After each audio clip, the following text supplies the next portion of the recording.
একে কি ম্যাচিওর্ড মানসিকতা বলে? লোই ইনস্টিটিউট বা ভারতে অনেক রকম হইচই ইনস্টিটিউট দেখা যায়।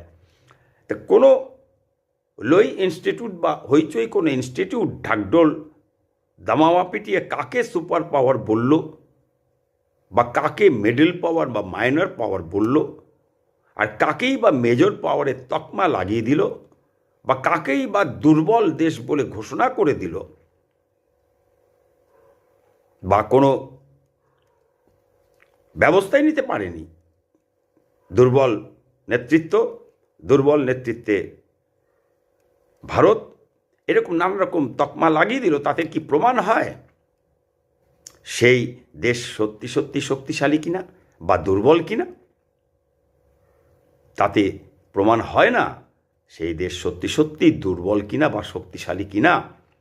কোনো দেশ ভারতের বিরুদ্ধে কি মিথ্যে প্রচার করলো, অভিযোগ করলো, বা ভারতের অভ্যন্তরে কারা দেশকে দুর্বল করবার জন্য নানা রকম প্রচার করলো, বিরুদ্ধ প্রচার করলো বা পক্ষে প্রচার করলো, সেদিকে তাকাবার সময় প্রকৃত শক্তিধর রাষ্ট্রের নেই ও প্রয়োজন মনে করে না বা করা উচিত নয়।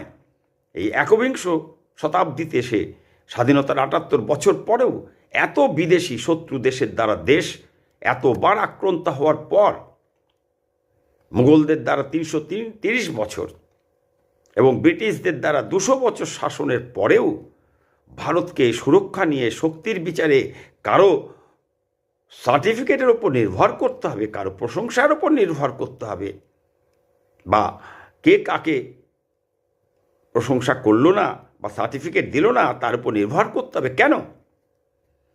এতে দেশের পাওয়ার কি বেড়ে যায় না কমে যায়? নাকি কোনো ইনস্টিটিউট কম স্কোর দিলে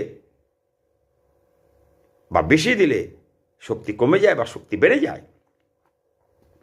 ভারতের সামরিক ক্ষমতা, প্রতিরক্ষা নেটওয়ার্ক, অর্থনৈতিক শক্তি, কূটনৈতিক প্রভাব, সংস্কৃতি ও ভবিষ্যৎ সম্পদ ইত্যাদি সমস্ত দিকের শক্তি বেশি না কম, তার বিচার বা স্বীকৃতি ওই পিছনের দরজা দিয়ে পছন্দের মনোনীত লোককে তার কাজের জন্য কোনো জাতীয় বা আন্তর্জাতিক পুরস্কার পাইয়ে দিয়ে তার শ্রেষ্ঠত্বের স্বীকৃতি দেওয়ার মতো সস্তা বালখিল্য বিষয় কি ভারতের ক্ষেত্রেও, একটা দেশের ক্ষেত্রেও প্রযোজ্য? না, তা নয়। এটা সম্পূর্ণ আত্মনির্ভরতার বিষয়। এটা দেশ পরিচালনার শীর্ষে থাকা নেতা ও নেতৃবৃন্দের সততা,